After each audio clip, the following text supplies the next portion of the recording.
seguimos en el gocho.com. En este espacio estamos escuchando el mensaje del ingeniero Saúl López, quien es el presidente de la Sociedad Venezolana de Ingenieros Agrónomos.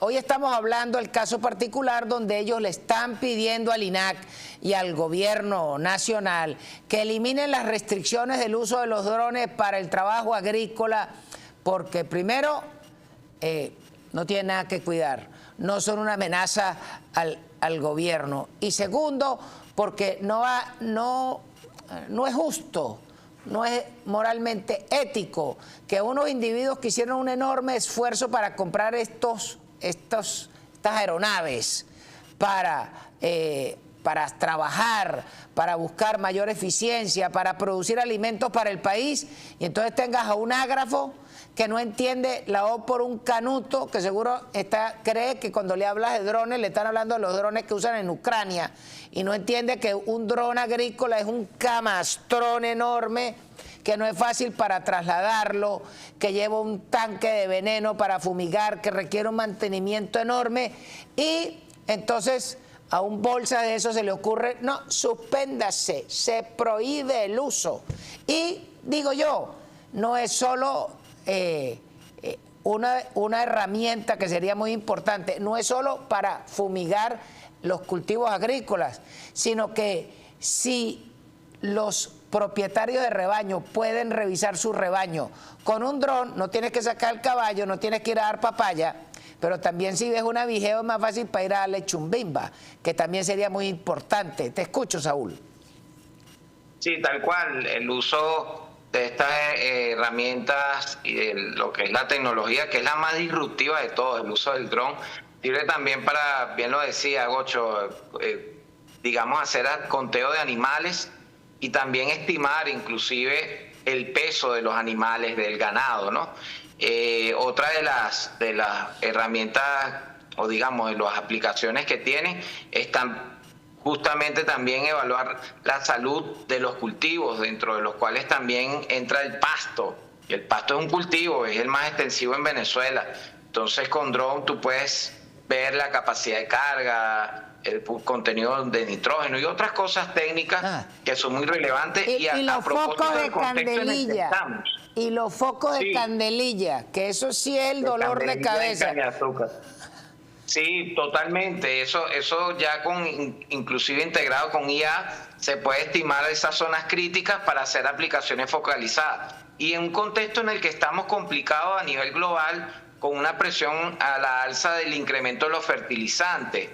Y además que sabemos que por parte también del gobierno de Estados Unidos plantearon que se iba a exportar fertilizante de Venezuela a Estados Unidos. Entonces, ahí hay que priorizar realmente el tema del agro. Nosotros hace 2 semanas, aprovecho de comentar que hicimos pública el lanzamiento de Abad Monitor, que es una plataforma de políticas públicas agroalimentarias, de la evaluación de los impactos de las políticas públicas agroalimentarias, basada en una metodología del Banco Interamericano de Desarrollo, el BID, donde Venezuela, bueno, era el único país de toda la región donde no había datos de Venezuela. Entonces nosotros hicimos un ejercicio de investigación de los últimos años en función hacia dónde se había invertido en materia agroalimentaria, con subsidios directos o subsidios que se llaman los servicios generales, infraestructura, investigación, etcétera, y nos dimos cuenta, bueno, que sí, del año 2000 al 2012 hubo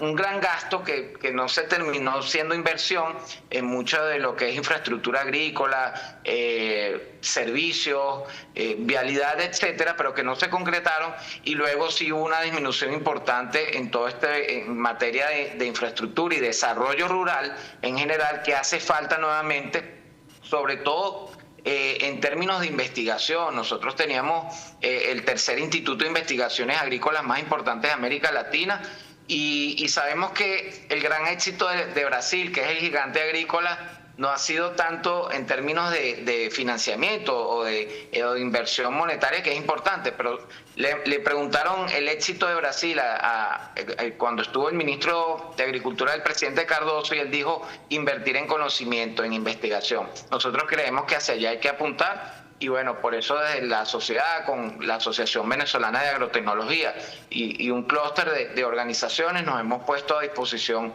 de tener este instrumento para que cualquier política pública que se genere, bueno, saber cuál es el impacto. ¿Todo va a beneficiar o perjudicar a un grupo? La idea es que beneficie a la mayoría, que somos los que nos hemos quedado acá resilientes, y que los productores venezolanos, de verdad, siempre lo decimos, son unos héroes. Claro, ¿y cuál era ese tercer instituto que tú decías, que era el más importante? El INIA, Instituto Nacional de Investigaciones Agrícolas, hoy dejó de hacer muchísima investigación. Eso existía. Lamentablemente, sí, los INIA, las sedes están muchas vandalizadas, da mucha tristeza, de verdad. Pero ese bueno, instituto, también. Una pregunta, ¿ese instituto era un invento del chavismo o eso venía del pasado? No, venía del pasado, antes se llamaba FONAYAP. Ok, ese era el FONAYAP. Así sí. Sí, y ahí donde se hacían las investigaciones agrícolas también estaba primero, por supuesto, bueno, el INTA de Argentina, el Embrapa de Brasil, y de tercero estaba Venezuela. En términos de investigación, de personal, o sea, muchísimos doctores en materia agrícola que teníamos, que hacían investigación. Hoy eso, bueno, el producto también de la crisis universitaria, decayó mucho la investigación agrícola en el país, y esa es la clave para el desarrollo. Claro, pero ahí, en ese caso, lo que tienen es que identificar las agroindustrias que si quieren ganar más plata, porque cuando se produzca una apertura comercial, Venezuela la van a atiborrar de productos importados, y si no se ponen a producir y a ser más productivos en Venezuela, se los van a tragar. Así que ahora tienen que invertir ellos en la investigación, porque no podemos seguir dejándole al muerto al Estado que siga cargando al presupuesto, porque esos son elefantes blancos. Si usted va a hacer una investigación donde se va a beneficiar una empresa de maíz, una empresa de arroz o una empresa de sorgo, bueno, métale la mano al drill y pague por los investigadores. Así de fácil, porque los productores están haciendo su investigación, están haciendo su inversión. La otra pregunta, para efectos de los que nos escuchan, ¿están consiguiendo los fertilizantes y los fungicidas o es la tragedia? No, desde hace 3, 4 años para acá ha habido un incremento importante en la oferta y de fertilizantes, de agroquímicos en general. Muchas empresas han venido, por supuesto. Claro, los precios se dispararon, se acabaron los subsidios y dele.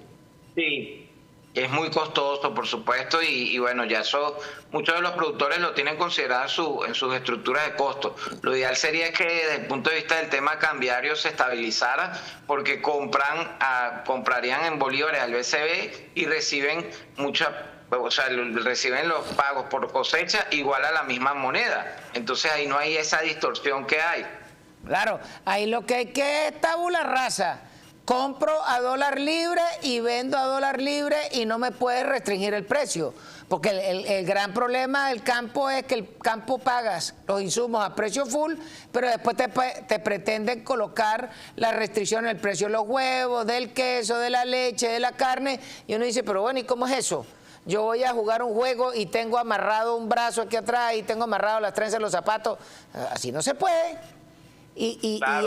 Y eso hay que buscar transparencia, y quizás hay que plantear esa queja a la Asamblea Nacional, a los 4 gatos que tienen ahí, lo que llaman los alacranes, porque con los bichos del gobierno no se puede. Entonces hay que tratar con los otros bichos que dicen ser opositores, porque hay que hacer el reclamo. Porque, insisto, en Venezuela producir comida para 21 millones de personas, eso es una inversión enorme. Y se necesita mucha productividad para que algún día dé para exportar, digo yo. Sí, muy bueno lo que mencionaste sobre el tema del nuevo enfoque, en que la investigación en la universidad tiene que ser, como dicen allá en Estados Unidos, private-public partnership, alianzas público-privado, no hay otra forma. Y creemos en eso y bueno, en función a lo otro que mencionas, por supuesto, el agro no está abstraído de las dinámicas macroeconómicas. Seguimos con un problema cambiario, inflacionario que afecta. Entonces, hay que buscar la estabilización del sector o sea, desde el punto de vista de las variables macroeconómicas, para que el agro, que es un negocio, siempre lo digo, es un negocio, bueno, pueda tener la rentabilidad debida, porque es un negocio muy riesgoso y de mucho sacrificio. Ahí no hay vacaciones, ahí hay que trabajar todos los días. Pero casualmente hay una cifra que me alumbró, que tú decías que con el servicio de drones están cubriendo 200 y pico mil hectáreas. Sí, ¡Wow! Eso, los últimos años. Eso es el equivalente a el 80% de lo que está sembrado en coca en Colombia. Pero el hecho de que en Venezuela tenga ese nivel de tecnificación, eso es una enorme cantidad de hectáreas. Eso es muy importante. Y lo que hay es que promover que si en Venezuela hay como 6 millones de hectáreas para siembra, que todas puedan tener cobertura con drones, no apenas 200.000, digo yo. Claro, hoy en día hay más o menos 1.150.000 hectáreas sembradas en Venezuela.